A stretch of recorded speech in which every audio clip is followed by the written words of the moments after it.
And we're lucky to have with us Andrew Apia Dankwa, who is a legal practitioner and a member of the Movement for Change. Good morning. Good morning, sir. Trust all is well. Yeah, I'm really good, sir. We'll talk about Movement for Change and see what the future, the direction. We also have Professor Isaac Bwadi, who's Dean, Accounting and Finance at the UPSA. Prof, good morning. Good morning. Trust all is well. Very well. I'm sure when it comes to the intricacies of finance, there you did top up. Because professor in that area should be. Oh, well, we're all learning. We keep learning every day. Numbers don't really. Why do we add zeros? Like people say, you add zero to my thing and then you take it off. Well, you don't need to add zero when you don't need to do that. Okay, all right.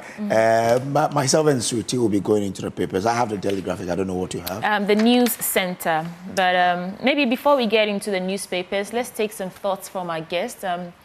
Andrew, welcome aboard again. And it's been a while. We're having him. No. Well, after the election, yeah, I think so. So maybe that. No? You've been here after the elections, huh? Yeah. Okay. Twice after the election. Oh. I met my brother here after the elections when we attended some postmortem. He was so uncomfortable with the postmortem. But You're right. You're right. How is the Movement for Change and what's the future direction now? Oh, nothing has changed. As in, we call for change. As in fact, that was a very essence of why the movement was formed in the first place. We listed the kind of changes we wanted. Key amongst them being reforging a government of national unity, where it didn't really matter where your partisan considerations were, your tribe. What all, in our view, mattered was your commitment to building Ghana. We may not have had the kind of change we wanted, but at least we have change. And right now, our focus, like the focus of what Ghana should be, is for us to put behind us a bit partisan considerations. Let's all come together as one people. Let's support our president to reset the country.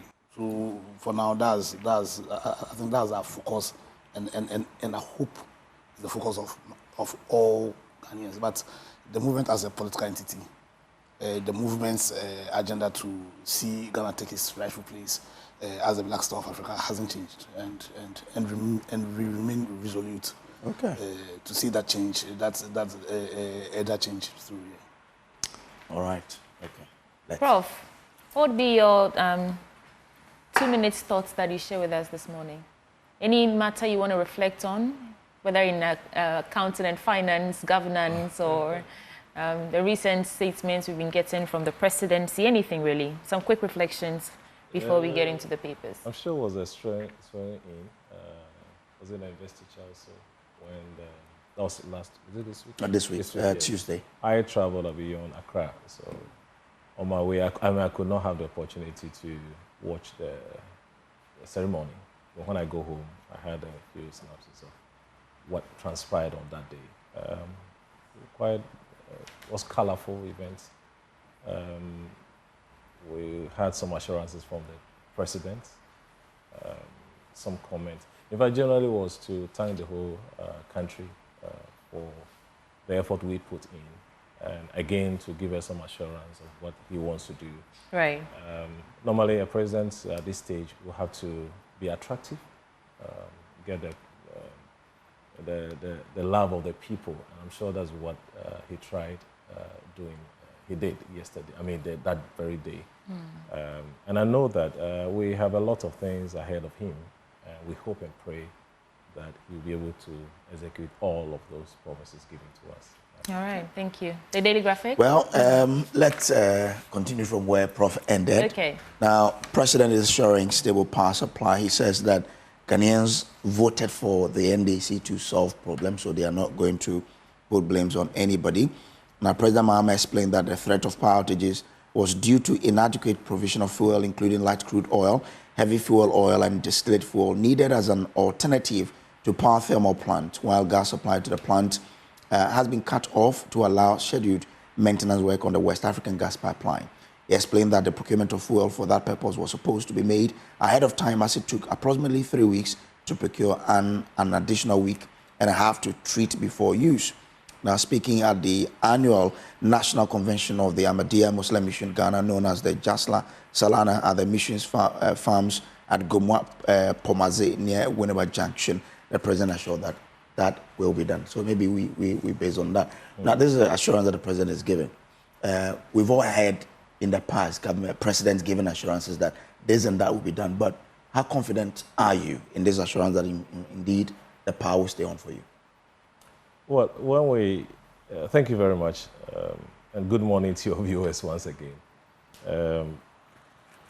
He had opportunity to speak on the swearing-in, and this is the second attempt of giving the same assurance to Ghanaians. Every business or every institution will want this assurance, especially even investors. So when you come out boldly just after the elections and you are to tell Ghanaians, you get a platform of such high-profile platform, you don't need to speak about negative. For me, you have to assure Ghanaians what you want to do. It's not just by words. We want the words to be backed by deeds. And I'm sure at this stage, we've received some names. Minister... who come there. Yeah, has been employed. But for me, it's an assurance, giving a quiet assurance, a good assurance to the Ghanaians. Power is key to everything that we do in this country. In fact, my expectation and that of every Ghanaian in Ghana that will not go back where we came from some years ago under NDC administration. And when he gets such a platform, opportunity to speak, for me, he did well by mentioning that alone, because that was a major issue that we were all at the point hoping that something could be done. And for him to speak on such issue for his first time meeting such a gathering, I mean, it's still a good assurance to everyone. And we hope the West will be followed by deeds. Okay. Yeah. So that's the hope of a Ghanaian, that words will be backed by actions. Yeah. Well, lawyer, if you listen to the president and his assurance that the past will stay on, yesterday we were talking to one member of the NDC who says they procured fuel, but he was not able to give us exactly when the fuel will come. But if you listen to the man in charge who says that I'll ensure the lights stay on, and you look at what we've had in the past where leaders will say we'll do this, but they end up doing otherwise, how confident is your trust in this, that indeed the light will stay on for you? Yeah, so let me take the opportunity to wish you a lovely viewers Happy New Year. I think I couldn't wish them in my previous submission. Well, I'm fairly confident that the president is going to stick to his words in very dire circumstances. I think to really understand the circumstance he finds himself and we find ourselves, we need to put the issues in proper context. And the proper context is that in spite of, first of all, the commitment of our previous president and his team to Ghana, their vow to be committed to Ghana, in spite of all of our collective vow, the pledge we take as Ghanaians to be loyal to Ghana. It is inexplicable and very unfortunate that understanding that government is a continuum. You understand? As in, there's no room for any space. You put the next government in a situation where they have just about 5 hours of... But the Minister of Energy, Krapa, the former Minister of Energy, explained that it's not true, that they left fuel. But we're also being told that there's no fuel. So what the current Minister of Energy, what the current President is telling us isn't that they didn't leave them fuel. They left them fuel, but they left them fuel for just about 5 hours. Because if they left them fuel, then why is all this struggle to get in fuel? And trust me, what I've seen over the last 8 years, you understand? If you ask me between the current president, between the current administration and what Krapa is telling me, who would you believe? Would you believe Krapa?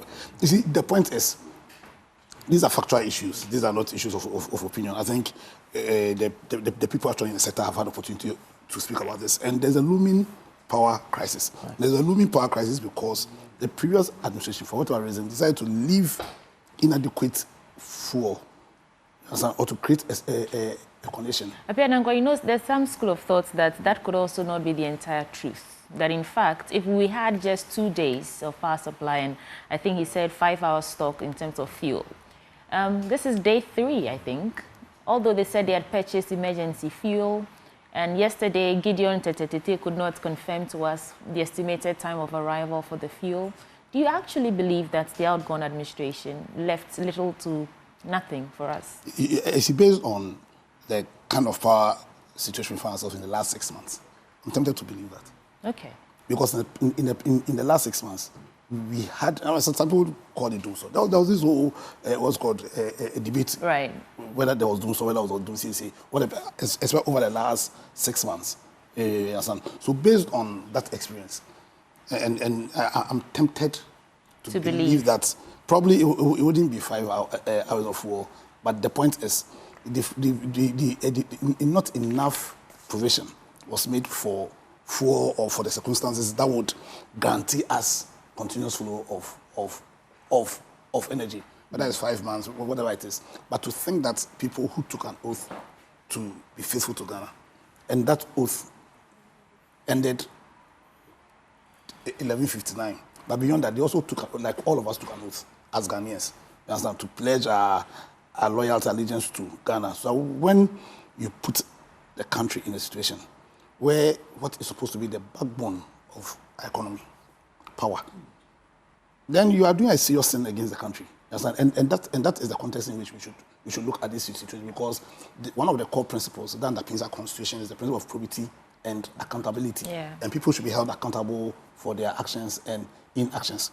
Having said that, the president has won an overwhelming victory, as in he showed a lot of good faith and leadership and his focus in how his inauguration was handled. It is not for nothing that about 16 head of states of Africa came, and as in the beauty of our democracy. Yeah. As a third, some of us hold the view that what we are practicing is a democracy. I still stand by that, but at least a third of the democracy, power of the people, was shown during the inauguration. And like my big brother here said, he showed that spirit again in the kind of assurances he gave. Now the question is whether or not we believe him or not. I want to give him the benefit of the doubt, because at this stage it's too early for us to be throwing into the spanner of the president. Because like I said earlier, if there's anything that we should do now, for us to support the president to deliver on his mandate, because really, if he succeeds, then we'll all succeed. And that support includes having a little bit of faith in what he says. And at this stage, personally, I have that faith. And I pray that we all have that faith in him. Because without faith, then we can't support him to dispense with his mandate as the president of the country. So I believe in him. Let's see how things unfold. Okay. Shall we bring in Kwame Nkrumah Bosio into the conversation? He's General Secretary of the CPP. Welcome aboard. Thank you. This wouldn't be the first time we're meeting after election, would it? Okay. I've been watching you on air.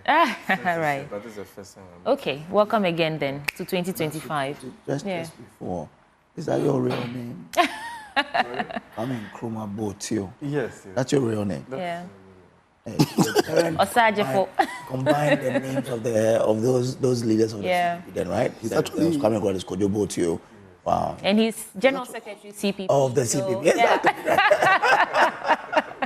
Yeah. We need to do full disclosure so he understands why you are coming from. Oh, well, Ojobo is my grandfather.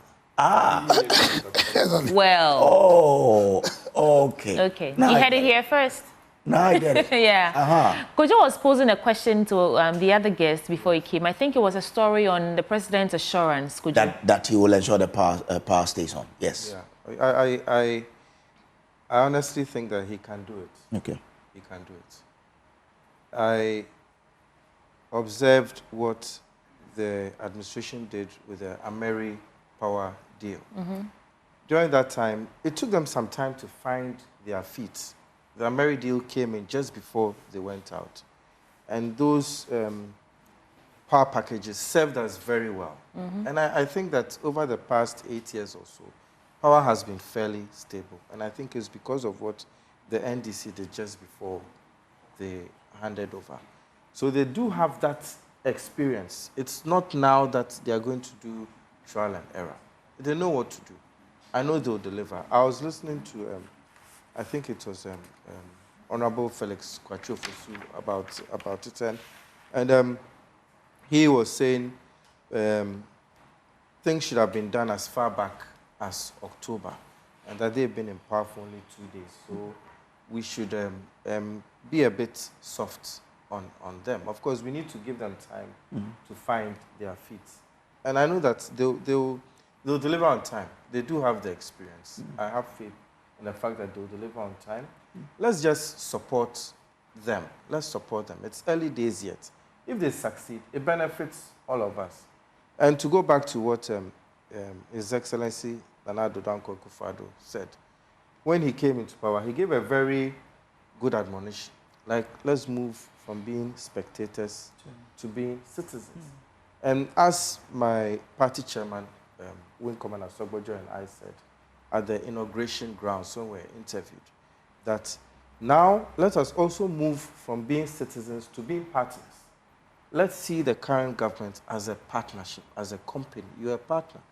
If we benefit, you share in the profits. If we don't, it is your loss. So let's support the current government with all that we have. We all have something to offer.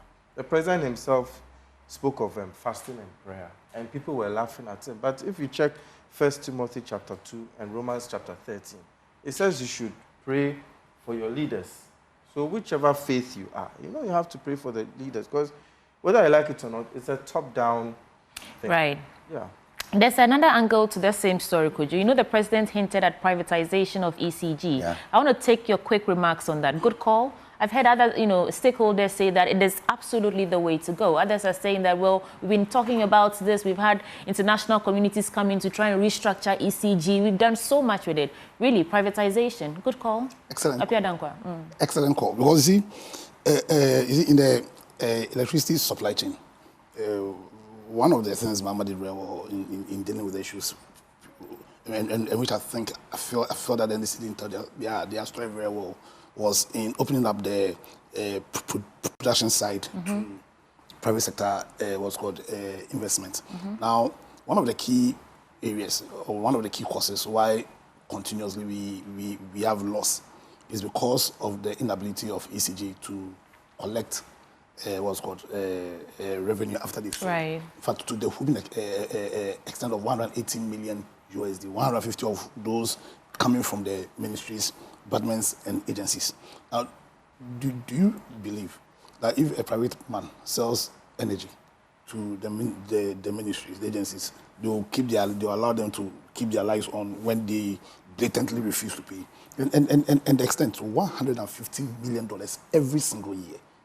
That alone will kill our energy sector. So I believe that, yes, because of that problem, that fundamental problem in our energy sector, then we should find a way of getting the private people into the distribution side. Right. I believe that, or history has taught us that the private sector are always more efficient than the public. Because people don't pay for lights. Yeah, that's the problem. Prof, I'll come back to you. Let me jump to Prof first. Privatization, good call? Positive and negatives all the time. I'll be the last person not to support anything that has to do with PPP, or because you then try to reduce some amount of cost and increase efficiency.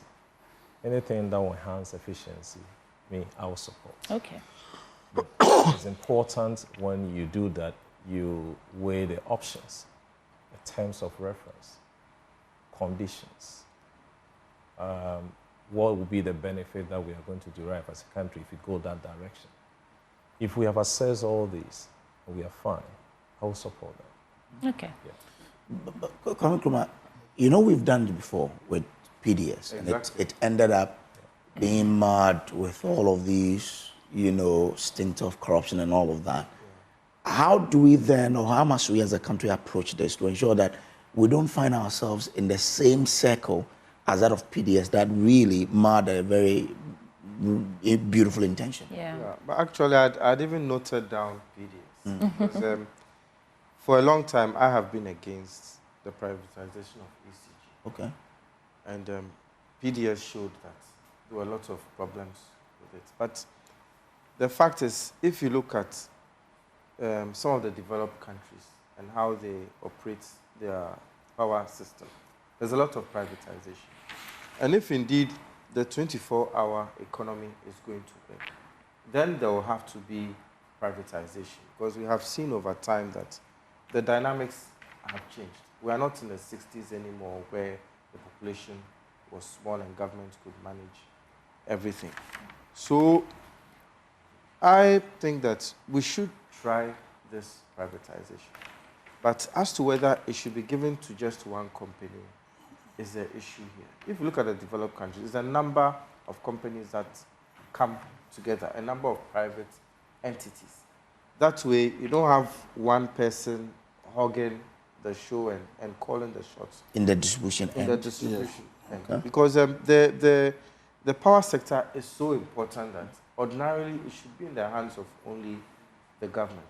But if you are going to privatize it, then don't outsource it to only one company who is going to monopolize it and hold you to ransom. Get a number of competent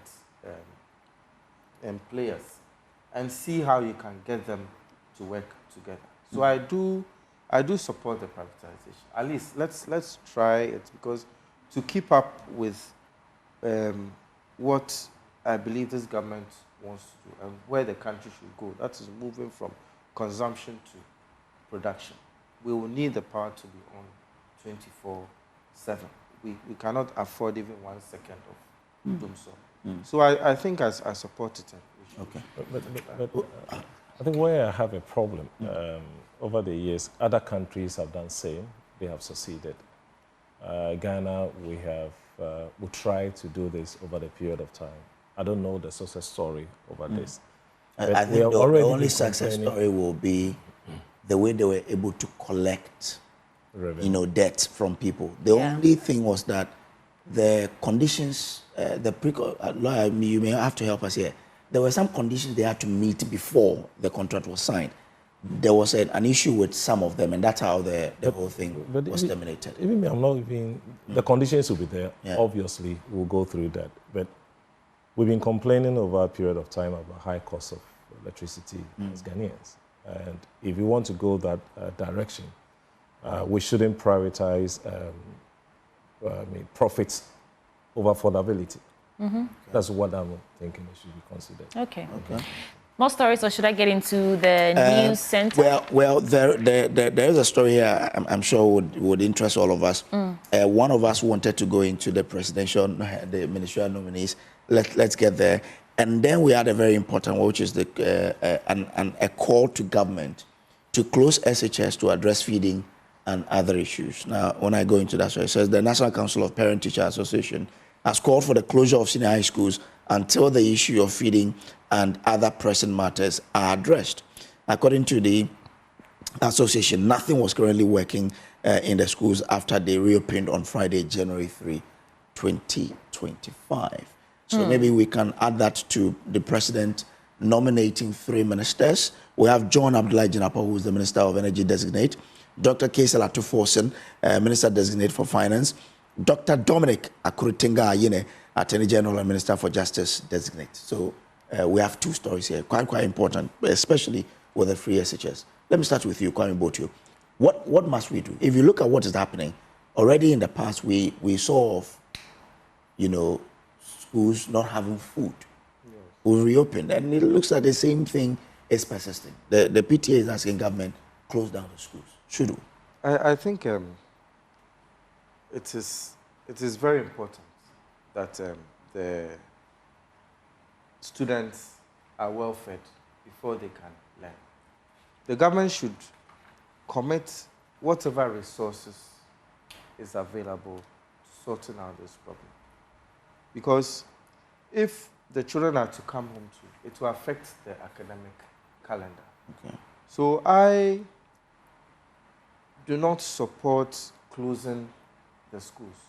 I would rather plead or urge the government to, let's say, squeeze water out of stone, and even the private sector. Yesterday we saw EcoBank at Kantamanto pledging to do a number of things. We have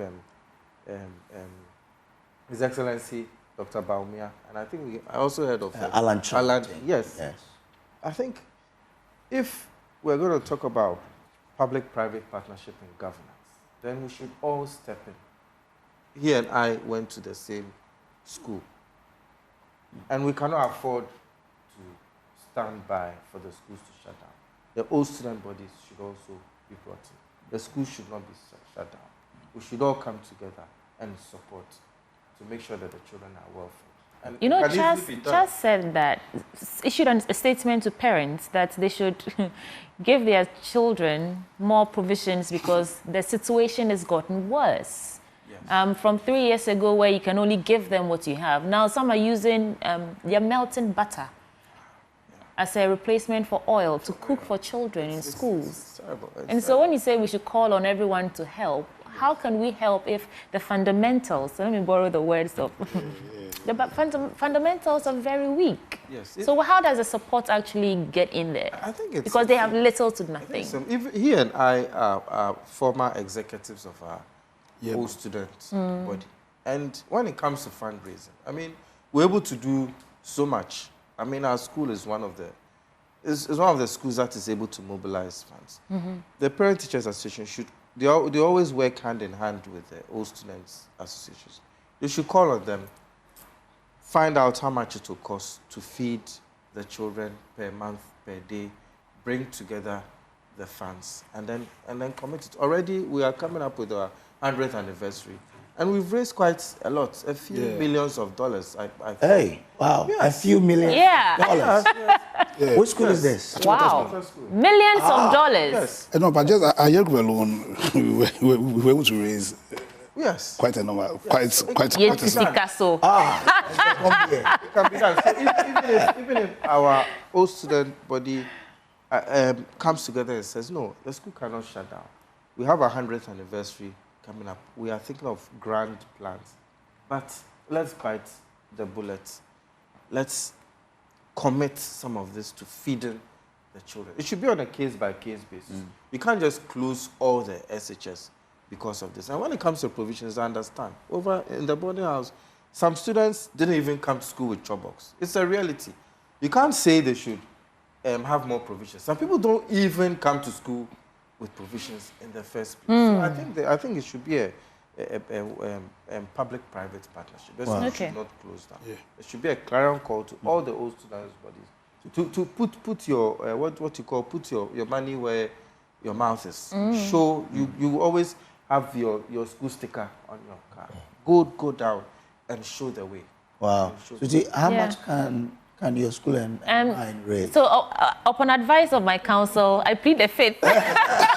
Because I cannot come and embarrass Marco girls here. I am thinking about what? Marco girls in Ho. Right. Yeah. Mine is Badubon Society. Well, I think mine is more popular than yours, Kojo.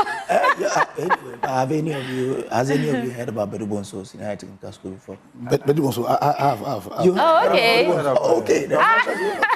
I've also heard about it. But you know, really? I have a different opinion, right? I think that if the situation is as drastic as it is, we should just close down to drum home the point that they need money. If you're falling on others and say, oh, help, and at the risk of pushing the academic calendar backwards, so the children should go and be malnourished and fed. fed. One thing they said here. Okay.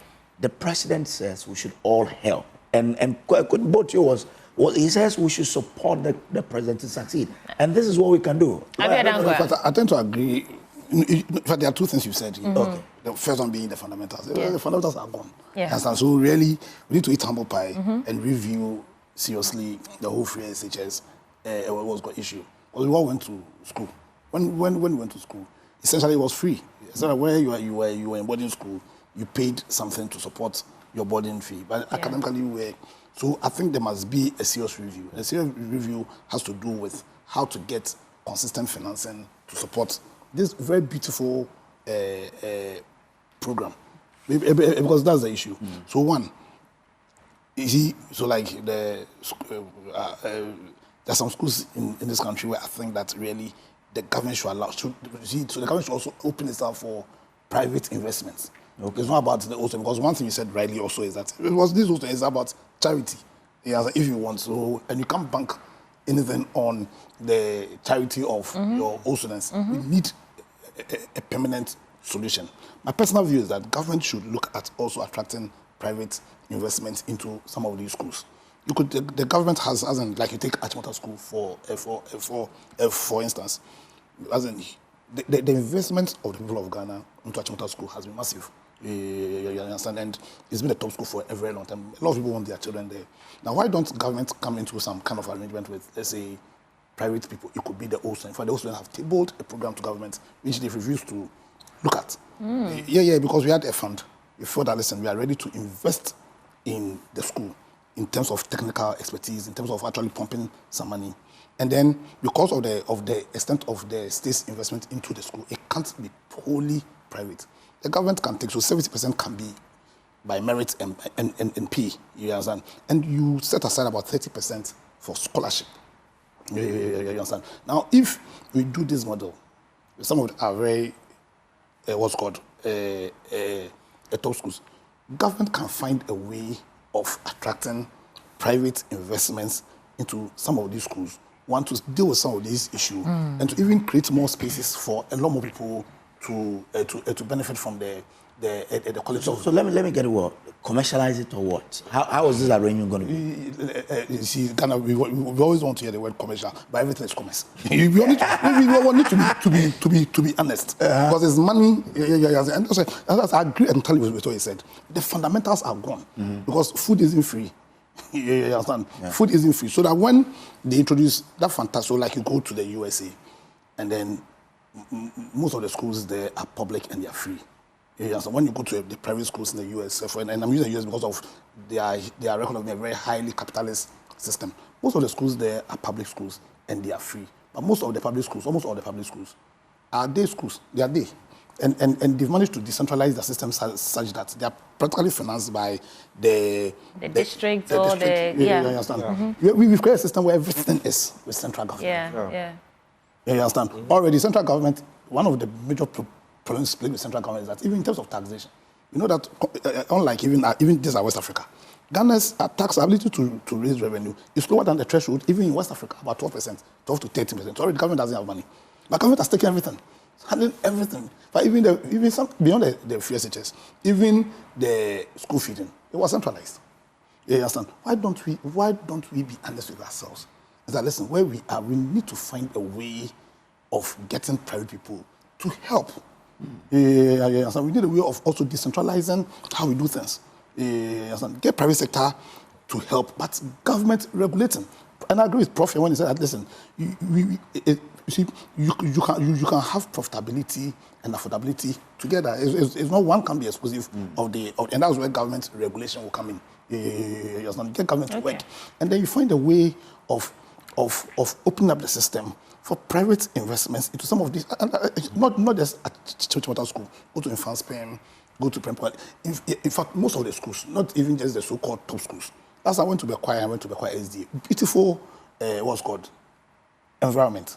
Why don't government find a way of letting go some of the control it has? Clearly, it doesn't have the capacity to be handling them. Allow private investment there and find a strategy. We go to all these Harvard, those top schools. They're able to run and keep the standard because of the extent of private investment. They have funds. Yes, and Harvard itself can go poaching for very sharp students all over the world and fund them. You understand? Why can't we have that kind of arrangement, deep thinking into how, and then you create a system where, listen, we'll keep on saying that those who can pay. And there are people in Ghana here who can pay. All those people taking their children to international schools and paying. Listen, if you create a very good system, and they are assured of quality education in some of us. Though who want to go and pay all those dollars if they can pay, but not as much as we pay in those dollars and send their kids to some of our very good schools in terms of infrastructure, in terms of, you understand. So for me, I agree with you. I think that if it means, let's say, shutting down for a bit to deal with the fundamental issues, if it means, we say, listen, let's do day for a bit and go into the fundamentals to find a permanent solution to what is a looming disaster. Last year, people ate weevil-infested food. How long can we continue that way? So let's go to the fundamentals and find a solution. For me, I think we should also open up that area to private sector. So we have one shutdown. One says no. Yeah. Prof, where do you stand? So I don't know whether I should support one or not. But just to have a bite on that, I don't know the person. Is the PTA? Yeah, PTA Association, the PTA Association of Ghana, who are making this call. Okay, so a call to government. And a call to improve or increase food supply in secondary school education. Was a call to shut down No, or to Yes, increase? the call was to shut down and Right. For a reason. Yes. until the feeding and other pressing matters are addressed. In fact, add the call from CHAS as well. Conference of Assisted Senior High Assisted Heads of Senior High Schools. They in fact started warning that don't reopen yet. And GES vehemently refused to do that. They went ahead to reopen schools. And now children don't have anything to eat. So maybe you can add that to your, to your take. A close down has to do with the reason. The reason is that we should increase food. There's no food. There's no food. And obviously we have to increase. If we don't even have, we have to. You can't learn on an empty stomach, which I support. We'll encourage every institutions where we have our kids to be well fed. That's good. A closure of secondary schools, for me, I don't support at this stage. And I don't know whether we say have PTA or it's a PA. That's another thing. Well, I know it's cancelled. Well, it's now a PT. but this association is for the two PTA. Well, we need to clarify because I know for over a period of we don't use the PTA. Yeah. So I need to find out who is speaking now. And I also don't know whether it's an eminent call for abolishment of free SHS. As for that, the president has even said it cannot be abolished. And we also it's a review. So it's review. Review. I mean, any time you want to review a policy, it's a good call, but not to abolish it. In fact, these whole discussions, I always want to have data to drive my decisions. I don't know how many schools that we are focusing on now. 1 or 2 or 3, I don't know. And I always prefer that when issues like this are thrown in the public domain, you always have the data to support which institutions. Is it across the whole country? Other schools, they get support from other sources. Yeah. I mean, our students, they support some of them. If you want to close an institution, you have to be very careful. Since COVID, 2019, up to today, I have not had 1 month that I've been at home. In those days, after vacation, long vac, we spent about 3 months. Yes. We come to my school, 2019 up to date. We've not had 1 month free because of a change in the release of results of SHS, yeah. It's been changing all the time. So you have one batch in school. With last week or two, before Christmas, level 300, 400 are on vacation. They wrote their exams. Now we have 200 who are going to write their exams.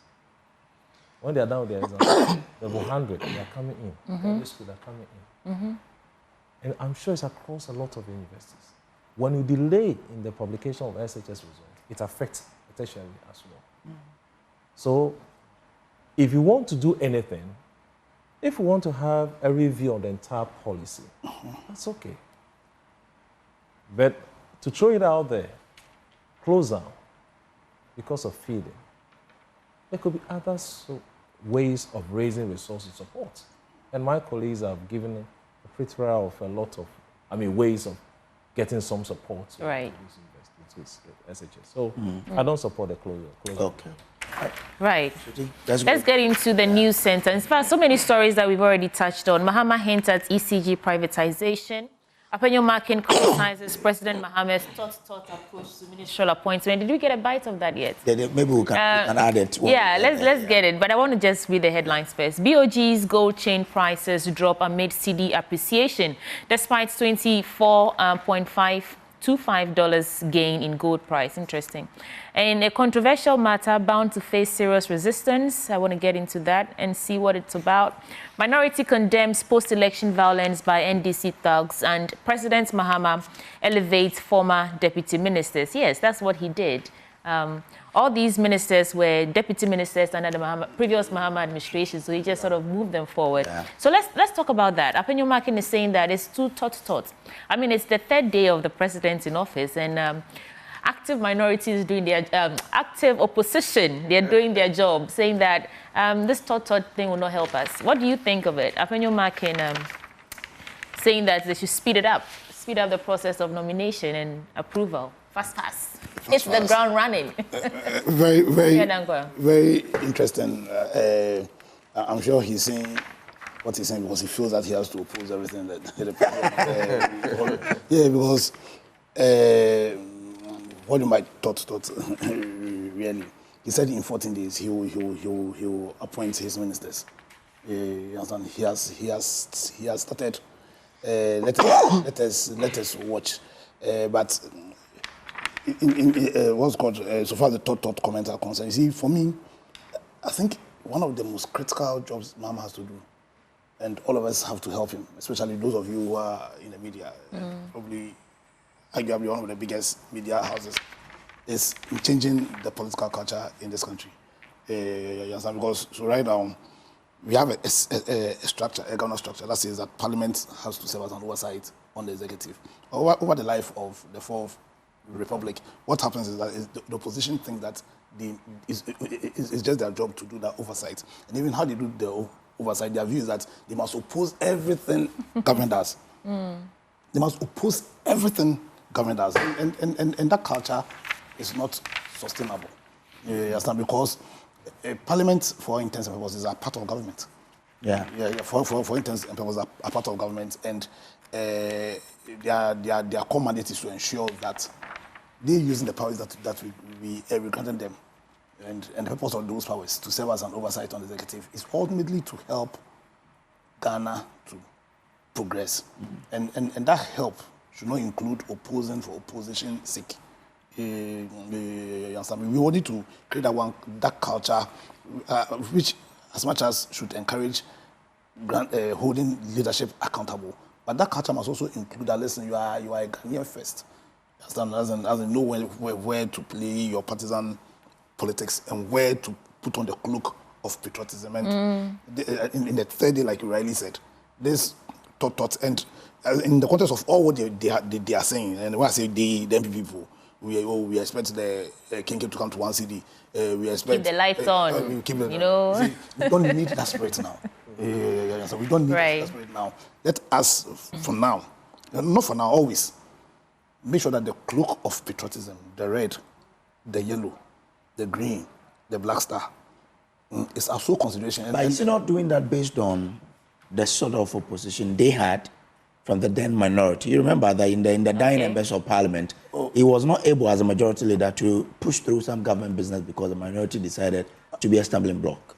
No, because indeed, in spite of, in fact, there's a problem in the spirit of what I said, that in the way we've done our politics, it's just the duty of the opposition to block. Yeah. And your job is not to block anything at all. You understand? Yeah. So in the last parliament, in spite of all the noises, how many policies of government got blocked? They all eventually was God. Most. Yes, most. In fact, a huge majority got through. Now, what I'm saying that we need, when Mahama said reset, now Mahama is saying his reset, and over the next 4 years, we'll see the scope of the reset. In my view, how I understand with the reset is a reset from how we've done our politics. Yeah, you understand? And like I'm saying, it's the duty of the entire parliament, not just opposition. It's the duty of the entire parliament to serve as an oversight on the executive. That one may not be possible looking at what we've done in the past. And that's why I mentioned the media. Because I'm talking about resetting also the political culture. You understand? And probably we are doing what we do because we don't understand exactly the governance structure. So that if collectively as a people, especially the media, we deliberately educate the people about the structure of governance we took.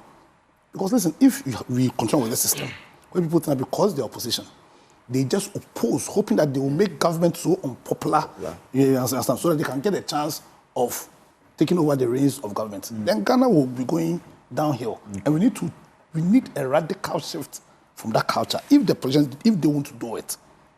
Fortunately, we have a very vibrant media, in my view. And if the media deliberately goes on an education spree to cause people to be patriotic, because one of the problems plaguing us, well, you know what, me, I was very worried. When the MPs in Parliament decided to be singing their party anthem on the floor of Parliament. Yeah, to sing their party anthem on the floor of Parliament when they could be singing the national anthem. It wasn't for you see, there's an extent to which we should do our partisanship. Because the only reason why political parties were forged was because of Ghana. Okay, let me take the win out of your seal. Kwame Nkrumah, yes. What do you make of this? I think... Thoughts. Make this comment as brief as possible for us. Then when it comes to Prof will tackle the gold decline. Yes. I agree with the leader of... he said we shouldn't call him micro-minority. my learned friend. I agree with him. I think, every political party, you have your spokespersons on policy areas. And as much as I support the current president, you should have had these people in place. Indeed, they have hit the ground running in many aspects. But as for your list of ministers, it should be in your pockets for you to whip up in a trickle. Really? I don't know why the delay. Some say there's some lobbying in the background. Intense lobbying. He says he's received thousands of CVs. But that should have been done. They won 30 days ago. You see, he should have set up a committee somewhere to look into all these things whilst he's doing his work. So since you said brief, I'll be brief. But I think that the choices are good. The current Attorney General was our lecturer at the law faculty. And very, very, very bright, astute legal practitioner. And the other two too. So I think with these three, it gives a foretaste of the other, those who fill the other portfolio. So I think there are good things ahead for Ghanaians. Right. But I wish he had done it earlier.